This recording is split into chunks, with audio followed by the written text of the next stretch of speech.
Estamos juntos mais uma vez para continuarmos a leitura do livro Eustáquio, 15 séculos de uma trajetória.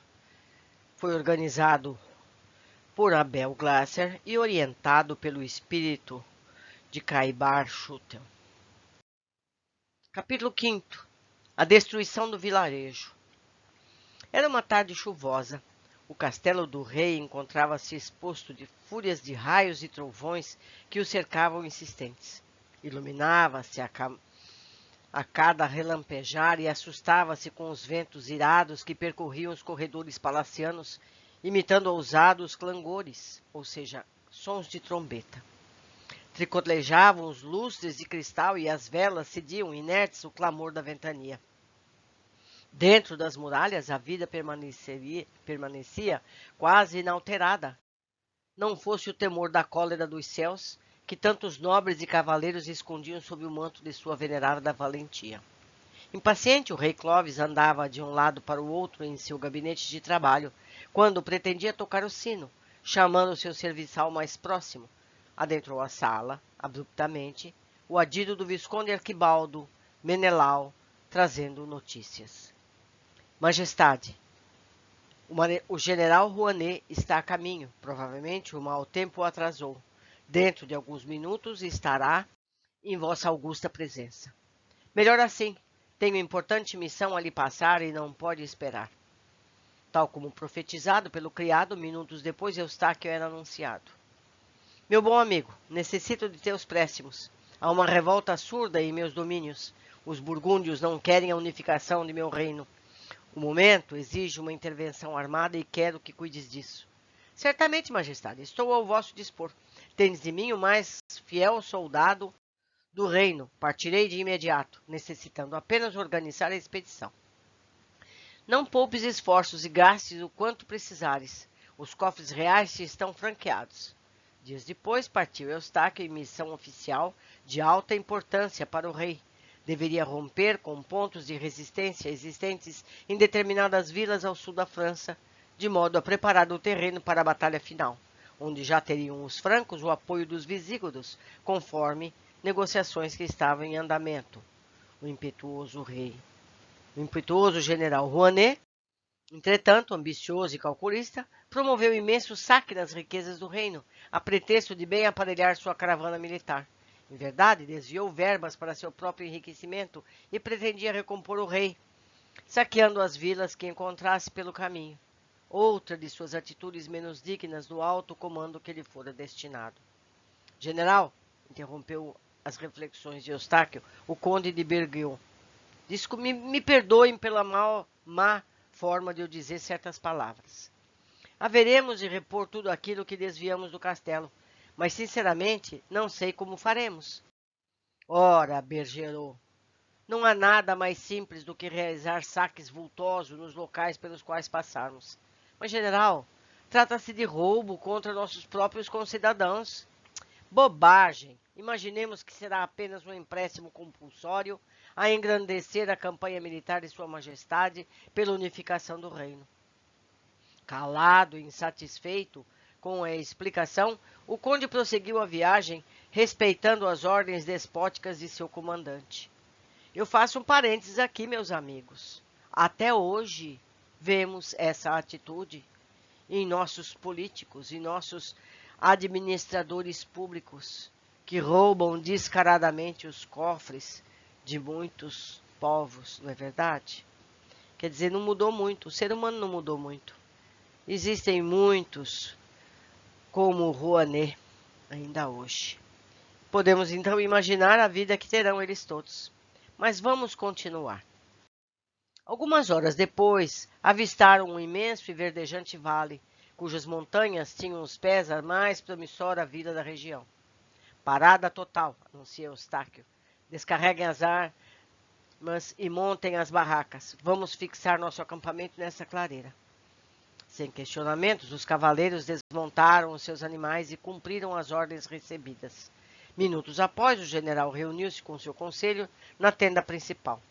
Eis o plano de ataque, simples e objetivo. Há 4 entradas principais e 2 secundárias para este vilarejo. como podeis observar no mapa.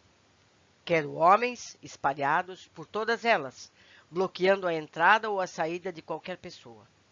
Outras equipes seguirão comigo ao centro comercial. O conde de Bergerot chefiará a expedição de busca. Burgúndios devem ser prontamente eliminados. Feitos os saques e controlada a situação, os últimos a entrar na vila serão os cavaleiros com as tochas. Incendiem todas as casas, sem exceção. Não gostaria de ver sobreviventes. Alguma pergunta? Abalados, os líderes dos grupos de ataque se entreolharam e somente Visconde de Altair interveio.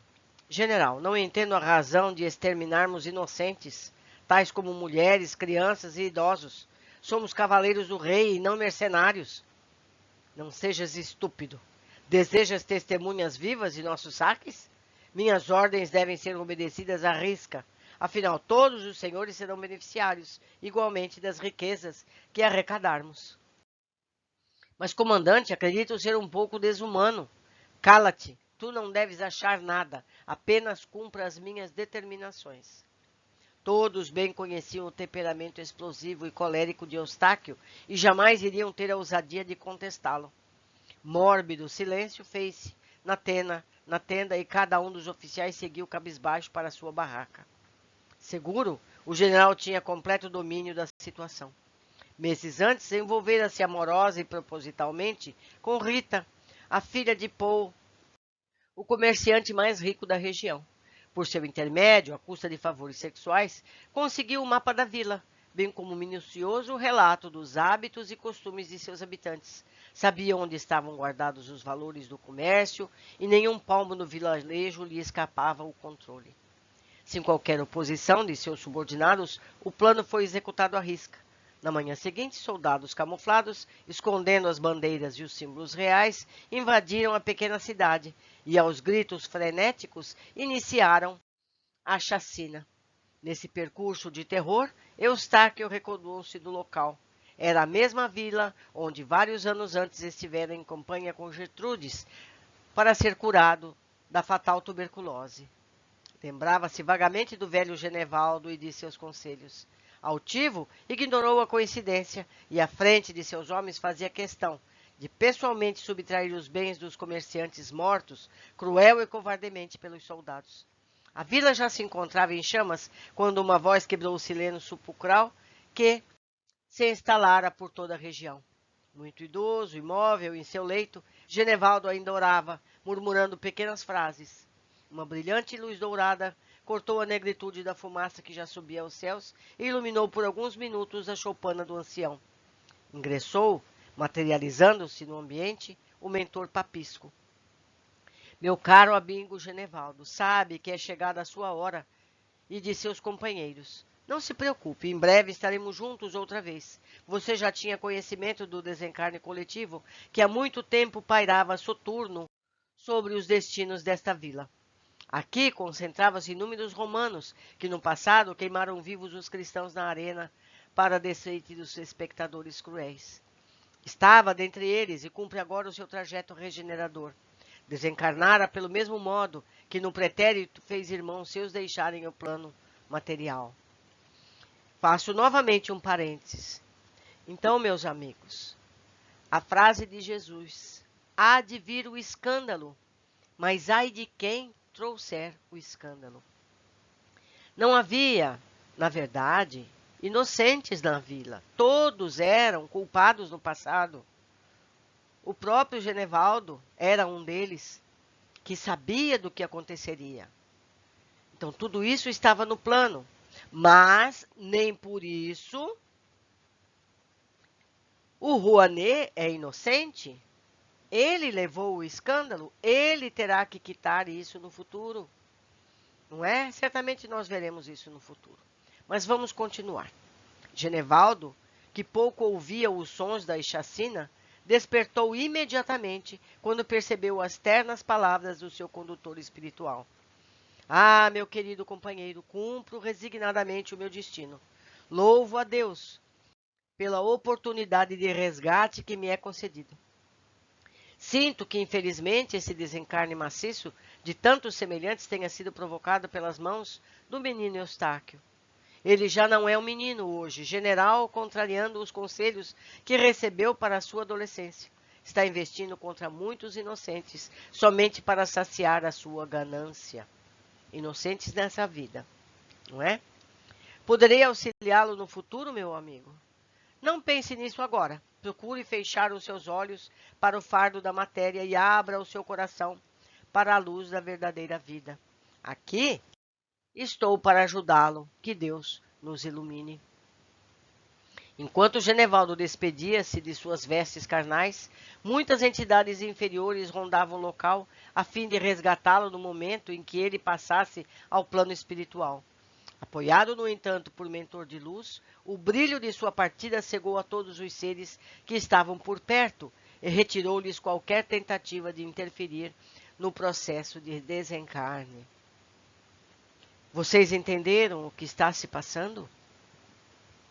Seres das trevas queriam resgatar, queriam pegar, capturar o Genevaldo, porque ele fez muito bem a muitas pessoas. E eles queriam prejudicá-lo. Mas todo o bem que Genevaldo fez foi, nesse momento, ressarcido. Ele foi recolhido por seres de luz e o retirou imediatamente daquele local. Certo? Não devemos perder nenhuma oportunidade de fazermos o bem para quem quer que seja, porque é semeadura garantida para o nosso futuro. Continuando. Confusas, as entidades voltaram-se contra os próprios soldados, envolvendo-os em processo obsessivo. Muitos abalados e rechaçando inconscientemente a investida. Subitamente perdiam o sentido e desmaiavam, ainda em cima de seus cavalos. Outros, cedendo aos impulsos massacrantes desses espíritos do mal, tornavam-se ainda mais furiosos e continuavam procurando suas vítimas sem cessar. Quer dizer, os que eram bons desmaiavam.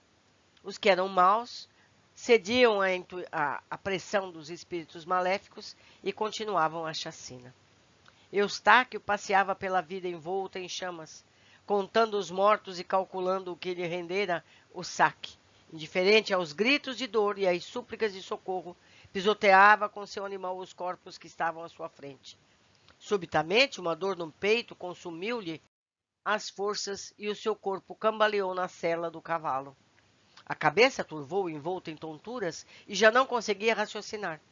Parecia ouvir de algum lugar a voz de sua mãe Claudine suplicando-lhe por compaixão.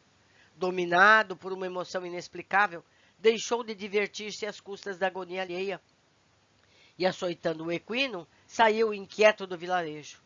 A despeito de tantos avisos que recebeu, Eustáquio permaneceu irredutível, jungido ao materialismo e possuidor de um espírito cada vez mais endurecido. Nada parecia sacudir a sua íntima convicção, cedendo aos mais selvagens instintos. Atraiu para si inúmeros seres degradados que habitavam as mais escuras zonas umbralinas. Subjugado por forças do mal, permanecia ensandecido em sua guerra de conquista.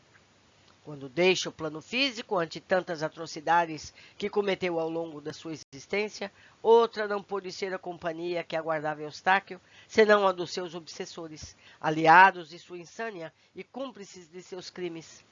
Apesar de valente, destemido, orgulhoso, quando encarnado, ao deixar a proteção proporcionada pelo corpo físico, o seu espírito é alvo fácil para os grilhões das entidades umbralinas. Aprisionado, humilhado, sem forças para reagir, sem qualquer apoio de mentores de luz, em razão da sua própria postura materialista, termina reduzido à condição de instrumento daqueles que ao longo de anos assistiram maquiavélicos o transcorrer da sua desgraça. Recupera sua consciência após a morte, testemunhando a traição da esposa com seu venerável rei e o ódio do filho à figura do pai. Os mesmos espíritos que anteriormente o aconselhavam à prática do mal, hoje zombam de seu infortúnio e gargalham às suas custas. Parte para as zonas trevosas e abandona atrás de si a trajetória gloriosa de um dos mais temidos generais que já horrorizaram o reino dos francos. Meus amigos, esses livros que nos trazem trajetórias como essa, nos mostram a rota que o mal leva. O que acontece com pessoas que ouvem os conselhos do mal. Nós vamos ver o resgate dele até o fim da obra. Nós vamos ver ele melhorar, nós vamos ver a evolução dele. Mas é importante que a gente fixe bem quem era Eustáquio, o que ele fazia. Comparar a descrição que temos com seres que ainda rondam a sociedade da Terra. Em pleno século XXI ainda temos pessoas como foi Eustáquio. Não é verdade?